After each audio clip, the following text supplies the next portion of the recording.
Good afternoon, all of you. Welcome back on the forum of the Core IAS. Core IAS के मंच पे आपका फिर से एक बार स्वागत है.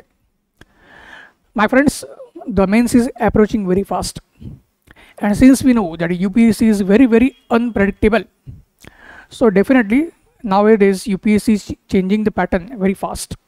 It is not allowing anyone to have any kind of predictability. It is not allowing anyone to settle in his or her own comfort zone. UPSC किसी को भी अपने कंफर्ट जोन में सेटल होने का मौका नहीं दे रही है. So now today in the very context considering the approach of the UPSC, we will look into one such incidence as a part of modern India and Indian national movement on which the question is expected. UPSC जिस हिसाब से जा रही है, तो आज हम ऐसा एक इंसिडेंस देखने वाले हैं या ऐसा एक वाकया देखेंगे कि जिसके ऊपर यूपीएससी क्वेश्चन पूछ सकती है. पूछने की संभावना बहुत ज़्यादा है. क्यों? क्योंकि ये जो इंसिडेंस है वो हाल में न्यूज़ में भी था. इंडिया और जापान का जो कोऑपरेशन बढ़ रहा है, जो हम आईआर में पढ़ते हैं, और जिसके लिए इंडिया और जापान के अपने खुद के हित भी है, and the very common interest which collude against the China and a very Chinese threat that have also brought Japan and India very closer. तो ये जापान और इंडिया अपने खुद के हित और दोनों के हित जो चाइना के खिलाफ जा रहे हैं, उसके लिए जो जापान और इंडिया का कोऑपरेशन बढ़ रहा है, उसी में या उसी के पर्सपेक्टिव में आपको देखना पड़ेगा. उसी परिप्रेक्ष्य में देखना है कि जो Indian national movement, India and Japan का जो कोऑपरेशन देखा गया था, Subhash Chandra Bose and his INA, Azad Hind Fauj or Indian National Army, and a Japanese army. Both of them had collaborated during the Second World War.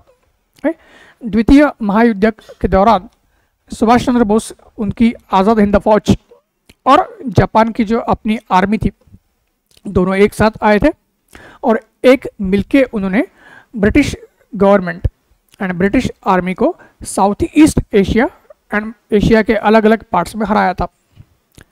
And then basically the Japanese army as well as Indian National Army, they were on the gates of Myanmar as well as the northeast. So when the Indian National Army and the Japanese army, now they were about to take the northeast, and we know the operations in Manipur and Kohima, which ultimately ended into failure. That is a different aspect. कि जो Kohima, that is Nagaland, और मणिपुर और इम्फाल, यहाँ पे जो operations हुए थे, बाद में अनफॉर्चुनेटली वो फेल हो गए थे. बट ये जो अभी कोलैबोरेशन था, उसमें हम क्या देखेंगे कि सबसे पहले अगर अंग्रेज़ों से भारत के किसी हिस्से को छुड़ाया गया था, if any particular part of India was freed from the clutches of the British, that was Andaman and Nicobar island.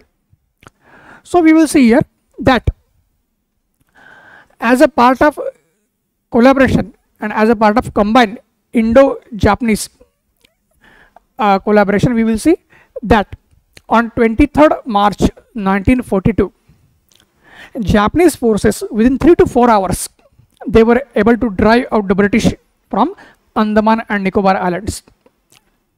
So 23 मार्च 1942 को जापान ने 3 या 4 घंटे के अंदर अंग्रेज़ों को अंडमान निकोबार से भगा दिया था, और जिसमें आज़ाद हिंद फौज का कंट्रीब्यूशन बहुत ही काबिल तारीफ मान सकते हो उसको.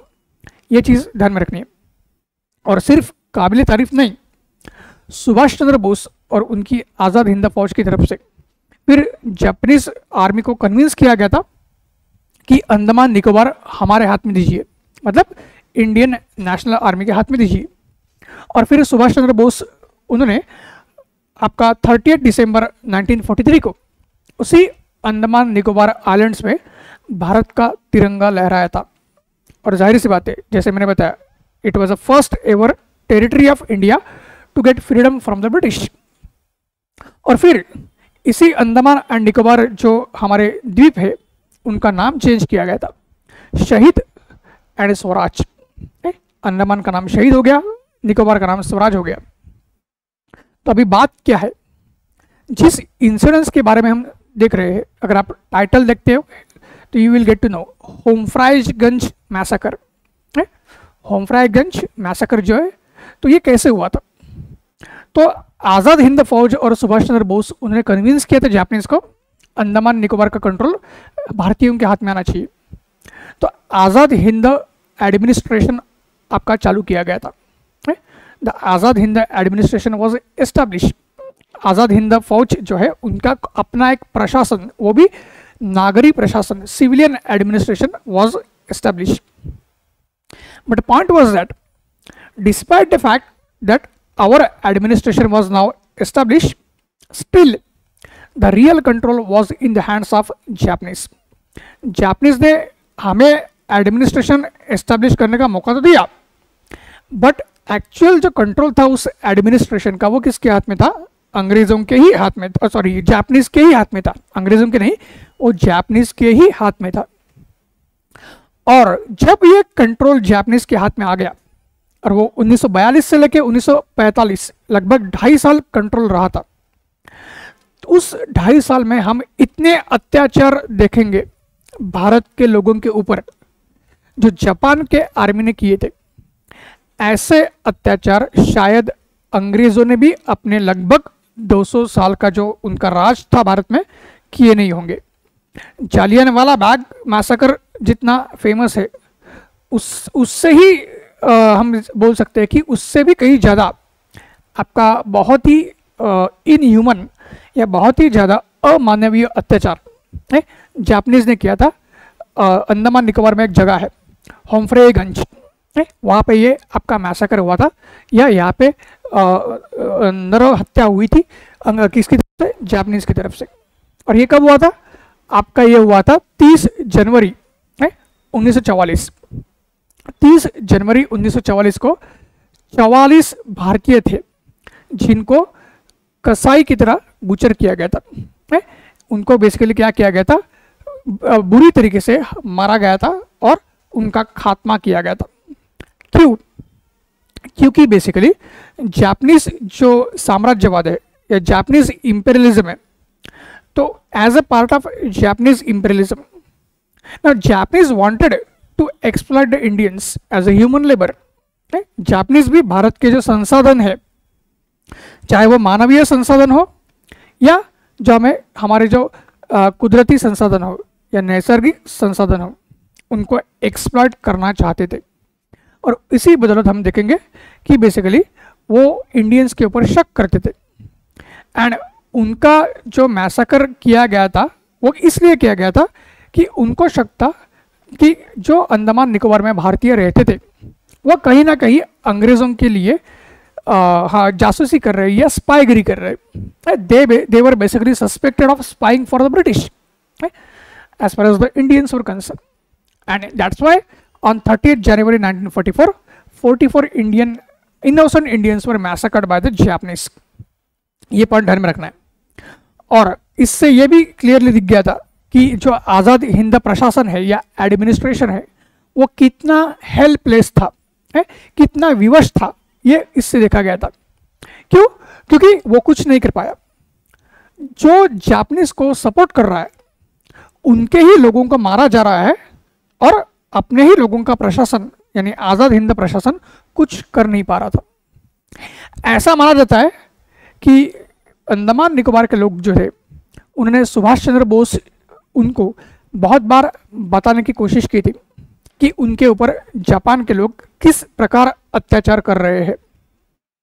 बट बहुत सारे लोगों का ये कहना है कि सुभाष चंद्र बोस जो थे उन्होंने कभी भी भारतीय लोगों की बात नहीं सुनी थी जो अंडमान निकोबार में थे, और इसलिए कुछ हद तक एक निगेटिव परसेप्शन सुभाष चंद्र बोस जी के प्रति अंडमान और निकोबार में पाया गया था। सुभाष चंद्र बोस को पूरे भारत में सारे लोग प्यार करते हैं, एक महान स्वतंत्रता सेनानी के रूप में उनको देखते हैं, जिनका कद जितना कद गांधी जी का है उतना ही बोस का भी माना जाता है। बट अंडमान निकोबार में जो हमारे भारतीय भाई बहन थे उनमें से बहुत सारे उस समय सुभाष चंद्र बोस जो थे उनको बेसिकली पसंद नहीं कर रहे थे। क्यों? उनको कहीं ना कहीं ऐसा लग रहा था कि उनकी बात सुभाष चंद्र बोस जी ने सुनी नहीं थी। ये पॉइंट ध्यान में रखना है। और इसलिए क्या है, बात हमें ये ध्यान में रखनी है कि सुभाष चंद्र बोस जी के मायने में ऐसा हुआ था कि उनकी तरफ बात पहुंच ही नहीं रही थी। ऐसा बिल्कुल भी नहीं था कि वो भारतीयों की बात सुनना नहीं चाहते थे। अरे जिन्होंने भारतीयों को आज़ाद करवाया था, जिन्होंने बेसिकली पूरे अंडमान निकोबार को अंग्रेजों से छुड़वाया था, क्या वो अपने भारतीय भाई बहनों की बात नहीं सुनेंगे? बिल्कुल सुनेंगे। लेकिन उनके तरफ बात आती नहीं थी, उनके पास बातें आने नहीं दी जाती थी जापानीज की तरफ से। Japanese were preventing any news from reaching towards Subhash Chandra Bose. ये असली बात है। तो जो भी मिसअंडरस्टैंडिंग हुआ था, लेकिन नतीजा क्या हुआ, ये होमफ्राईगंज मैसाकर जो है वो बिल्कुल देखा गया था। और इसमें एक ये भी है, इस मैसाकर की शुरुआत में एक ऐसा इंसिडेंस हुआ था। जुल्फिकार अली नाम का एक शख्स था, उसने जापानीज जो अत्याचार थे उसका विरोध करने के लिए हवा में गन चलाई थी। हालांकि वह एयर गन थी, वो असली वाली हमारी पिस्तौल नहीं थी, वो एयर गन थी। लेकिन उस एयर गन को बेसिकली क्या किया देखा गया था, जापानीज की तरफ से इस तरह से देखा गया था कि भारतीय जापानीज के प्रति अभी न्याय मांगने के लिए खड़े होंगे या वो जापानीज के ऊपर अटैक करेंगे, जापानीज को साथ वो बदला लेंगे, ऐसा देखा गया था। और इसलिए जुल्फिकार अली को अरेस्ट किया गया था और उसको बुरी तरीके से उसके साथ सुलूक किया गया था। उसको मारा गया था, पीटा गया था, उसके ऊपर बहुत अत्याचार किए गए थे और अंतिम था उसकी मौत हुई थी जापानीज लोगों के अत्याचार की वजह से। और फिर हम क्या देखेंगे, एक और शख्स हमारे पास थे, इंडियन इंडिपेंडेंस लीग। इंडियन जो इंडिपेंडेंस लीग है उसके प्रेसिडेंट है। उसके प्रेसिडेंट कौन थे? उनका नाम था Diwan Singh. Indian independence league जो है उनके जो प्रेसिडेंट है उनका नाम क्या है? दीवान सिंह।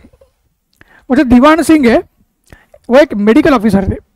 दीवान सिंह कौन है? एक मेडिकल प्रैक्टिशनर थे।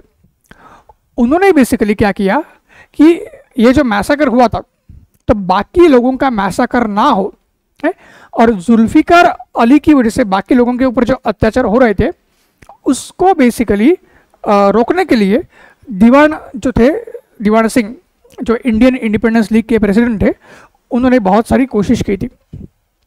तो उनको भी एक गद्दार की तरह देखा गया है। उनको भी इस तरह से देखा गया कि वो जापान के जो राजा है या जापान का जो मोनार्क है उसके खिलाफ जा रहे हैं, जापानीज शासन के खिलाफ जा रहे हैं। तो उनको भी अरेस्ट किया गया था, जेल में डाला गया था और 82 दिन तक टॉर्चर किया गया था। कितने दिन? 82 दिन तक उनको टॉर्चर किया गया था। और उसी के साथ साथ तो उस समय वहाँ का प्रशासन था आज़ाद हिंद फौज का प्रशासन। तो लोकल प्रशासन में जो एसपी थे नारायण राव है, देन डीएसपी जो थे उनका नाम था इत्तर सिंह, और जो आपके सूबेदार थे उनका नाम था सूबे सिंह। ठीक है, तो लोकल एडमिनिस्ट्रेशन में we had SP in the name of Narayan Rao, DSP was Ittar Singh and the Subedar was Sube Singh. All of them basically they were also punished and they were also given the tortures and all kinds of atrocities for basically supporting the Indians and for raising the voice against the Japanese. Japanese प्रशासन के खिलाफ आवाज़ उठाने के लिए और अपनी भारतीयों की मदद करने के लिए इन ऑफिसर्स को भी नहीं छोड़ा गया था। एक एसपी है, एक डीएसपी है, एक सूबेदार है, फिर भी नहीं। तो इस तरह से बहुत ज़्यादा गलत तरीके से बर्ताव या सुलूक किया गया था भारतीयों के प्रति। किसकी तरफ से? जापानीज की तरफ से। और इसलिए आज की तारीख में 21वीं सदी में जब भारत और जापान एक साथ आ रहे हैं तो ज़रूर जो आज के समय की मांग है उसी हिसाब से भारत और जापान को एक साथ जाना ज़रूरी है। ठीक है, और साथ ही साथ क्या है, उनको जो चाइना का जो थ्रेट है उसको भी टैकल करना है। लेकिन हमें यह भी नहीं भूलना चाहिए कि जापानीज का हमारे प्रति बर्ताव कैसा था, और उसी हिसाब से हमारी जो विदेश नीति है या फॉरेन पॉलिसी है वो हमें बहुत ही कॉशियस होके या बहुत ही हमारी क्या होके एक फूक के जो हमें कदम उठाना है वो उठा के ही जाना पड़ेगा। क्योंकि जब साम्राज्यवाद की बात आती है तो कोई किसी का नहीं होता है, चाहे वो जापान जैसा एशियन कंट्री हो या अंग्रेज़ों जैसा यूरोपियन जो आपका एक पावर हो। सारे लोगों ने एक ही तरह से बर्ताव किया था। इसलिए ये हुम्फ्रेगंज मैसेकर, इसके बारे में जानना ज़रूरी है। मेंस में भी इसके ऊपर क्वेश्चंस आएगा, क्योंकि करंट में या आईआर के हिसाब से इंडो जापानीज रिलेशंस बहुत ही ज़्यादा आपके अपस्विंग में है, ये अच्छी तरह से चल रहे हैं। तो इसके ऊपर हम क्वेश्चन एक्सपेक्ट कर रहे हैं। सो आज के वीडियो में हम यहीं पे स्टॉप होना चाहेंगे, यहीं पे रुकना चाहेंगे। अगेन मैं आशा करता हूँ और यकीन है मुझे कि आज का वीडियो पसंद आया होगा और एग्जाम में बहुत ही अच्छे तरीके से काम में आएगा। तो फिर और एक नए वीडियो के साथ मिलेंगे, तब तक धन्यवाद।